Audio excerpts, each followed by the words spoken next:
పేరు ఆశ. ఈరోజు అరటి పువ్వుతో కూర ఎలా తయారు చేయాలో నేర్పుతాను.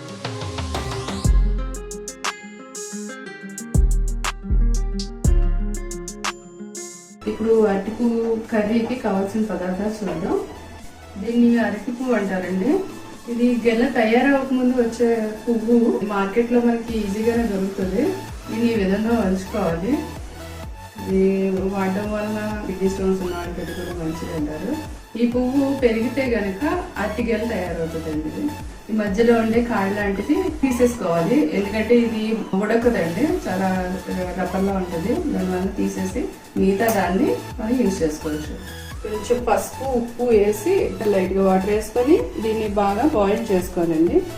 10 minutes బాయిల్ అయిపోద్ది. ఇది బాయిల్ అయిపోయినాక వాటర్ తీసేసి చిన్న చిన్న ముక్కలుగా కట్ చేసుకుని పెట్టుకోవాలి. పెసరపప్పు నానబెట్టుకున్నది, చింతపండు 1 స్పూన్ నానబెట్టి గుజ్జు తీసి వేసుకోవాలి. కావాల్సి వేసుకోవచ్చు, లేదంటే మానేయచ్చు కూడా. కొత్తిమీర, తాలింపుకి పచ్చిమిర్చి, ఎండుమిర్చి, కరివేపాకు, వెల్లుల్లిపాయలు, ఇంగువ, పచ్చిశనగపప్పు, మినప్పప్పు, జీలకర్ర, ఆవాలు. మనకి నూనె అయితే నూనె, లేదంటే నెయ్యితో అయితే టేస్టీగా ఉంటుందండి ఇది. ఇప్పుడు తయారు చేసే విధానం చూద్దామండి.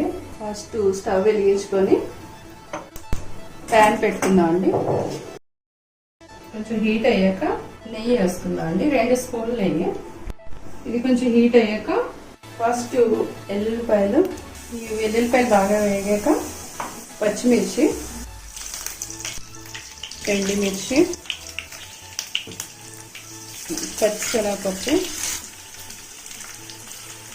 సాయి మినపప్పు, జీలకర్ర, అలానే ఆవాలు ఇవన్నీ వేసి కొంచెం దోరగా ఆగనివ్వాలండి. కరివేపాకు వేసుకొని ఇంగువ వేయాలి. 1 స్పూన్ నీళ్ళు వేసుకుంటే సరిపోతుంది. మనం నానబెట్టిన ఈ పెసరపప్పు వేసుకోవాలి.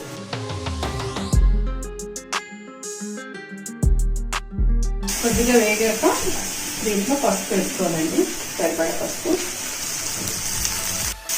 ఇప్పుడు వాటర్ వేసుకోవాలి. పెసరపప్పు బాయిల్ అయ్యేదాకా మరీ ఎక్కువ వేసుకోకూడదు, ఇది మెత్తగా అయిపోకూడదు, కొంచెం పలుగ్గానే ఉండాలి ఇది పెసరపప్పు. అందుకని కొంచెం లైట్గానే వేసుకోండి వాటర్, మరీ ఎక్కువ వద్దు.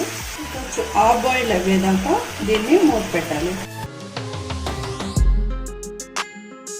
మధ్య మధ్యలో ఉడికిందా లేదా కొంచెం చూసుకుంటూ ఉండాలి, ఎందుకంటే ఇది పలుగ్గానే ఉండాలి.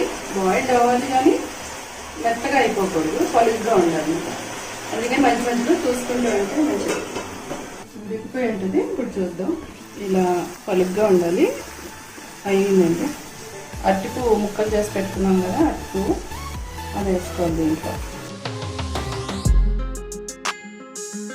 కొద్దిగా కలుపుకొని దీంట్లోనే నానబెట్టి గుజ్జు తీసుకుని చింతపండు రసాన్ని సరిపడేది పులుపు తగ్గట్టు వేసుకోవాలి. లైట్గా, మరి ఎక్కువ వద్దు, 2 స్పూన్లు 2.5 స్పూన్లు దాకా పడింది.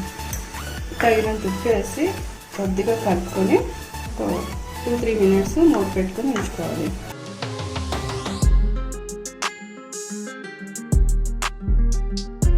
ఇలా పొడి పొడిగానే ఉంటే బాగుంటుందండి. అయిపోయింది, ఇది దించేసుకోవచ్చు.